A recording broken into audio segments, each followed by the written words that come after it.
This younger brother was such a handful. Every day, he'd scavenge through his sister's house and take everything. He packed up all the snacks and carried them away. His sister couldn't stand it anymore. She cleared her throat, trying to awaken his conscience. But the younger brother had no intention of stopping. He didn't even spare the food she was eating. After stuffing his backpack full of fruit, Shin Kili still felt it wasn't enough. His sister's facial masks must be good stuff too. Of course he couldn't leave those behind. Then he turned around and delivered everything straight to his future wife's place. His sister didn't really care at first, until she saw Mika getting out of a luxury car. Then she immediately dragged her brother along and stormed over in a huff. Her intimidating aura scared Mika so much she couldn't speak, thinking this must be Shin Kili's girlfriend coming to cause trouble. As soon as the sister walked into the room, she spotted her long missing garment steamer and facial masks. Shin Kili felt guilty and couldn't look his sister in the eye.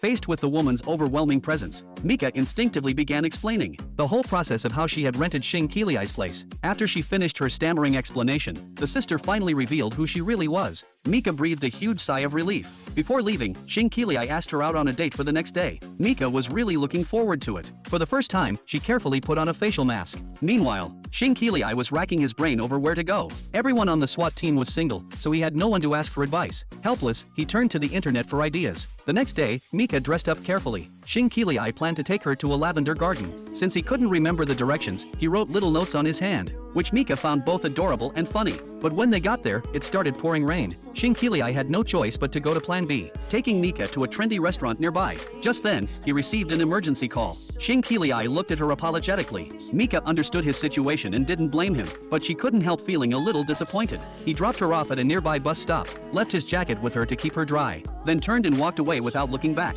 Their first short date ended with Mika left alone in the rain. So to make up for the disappointment of their first date, as soon as his mission was over, Shin Kili immediately asked his boss for time off. He wanted to take Mika to dinner to make up for his earlier absence, but just as he was about to leave, Ling Yin showed up with a new female teammate for a group dinner. With a newcomer present, Kili felt embarrassed to say no. So what was supposed to be a private dinner between him and Mika turned into a welcome gathering for the SWAT team. Mika was gracious and didn't get upset, but the new female teammate openly expressed her admiration for Kili and asked Mika right there if she was his girlfriend. Mika looked at Kili, hoping for an answer, but Kili didn't respond. When he stayed silent, Mika had to smile and deny it. Kili felt a deep disappointment inside. The atmosphere at the table grew tense. Even Ling Yin tried his best to lighten the mood, but it didn't help. Then a plate of crabs was brought to the table. Kili volunteered to peel one for Mika, but she coldly refused. After the meal, Mika turned down Kili's offer to take her home. She stood alone in the rain waiting for a taxi, feeling an indescribable sadness.